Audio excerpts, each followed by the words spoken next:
தமிழக வெற்றிக் கழகத்தை பொறுத்தவரையிலும் இனி தமிழ்நாட்டில் ஒரு தூய்மையான ஆட்சி நடைபெற வேண்டும் என்பதுதான் நம்முடைய முதலமைச்சருடைய நோக்கம். அதன் அடிப்படையில் தான் இதுபோன்ற நடவடிக்கை மேற்கொண்டு வருகிறது. இனி எல்லா துறைகளிலும் இதுபோன்ற நடவடிக்கை மேற்கொண்டு வருவோம்.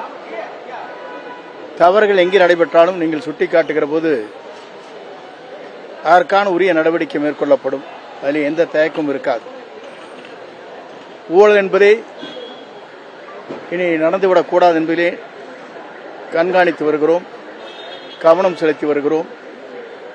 ஏழாவது இடத்தில் அப்படிப்பட்ட நிலை இருக்குமே ஆனால் உங்களை போன்ற எங்களுக்கு தகவல் தருவீரானால் உடனடியாக உரிய நடவடிக்கை அதன் மீது எடுக்கப்படும்.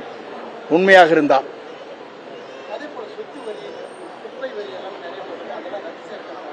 இல்லை, அதை பொறுத்தவரை உள்ளாட்சித்துறை அமைச்சரிடத்திலே கேட்க வேண்டிய கேள்வி, அவர் அதற்கான பதிலை சொல்வார். தாவேக்காவோட வளர்ச்சிங்கிறது அதிமுகல இருந்து நிறைய பேர் வந்துட்டு இருக்காங்க அப்படிங்கிற மாதிரி சொல்றாங்க.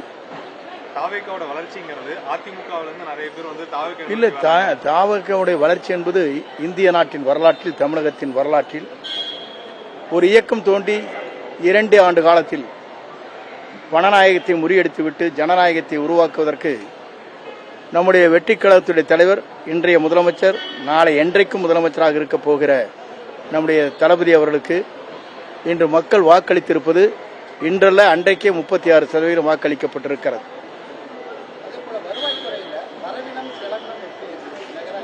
இது பொதுவாக வருவாய்த்துறையை பொறுத்தவரை இன்றைக்கு பொறுப்பேற்று 6 நாட்கள் தான் ஆகிறது.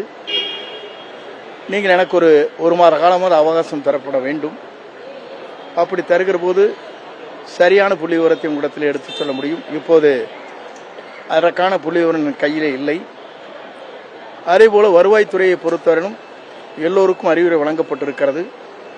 இனி ஏழை எளிய மக்களிடத்திலே பட்டாக்கள் மாறுதல் செய்வதோ, பட்டாக்கள் கொடுப்பதோ, பட்டாக்கள் அங்கே கம்ப்யூட்டரில் ஏற்றுவதிலே ஏதாவது தவறு நடைபெற்றால் என்னுடைய நேரடியான கவனத்திற்கு கொண்டு வரலாம்.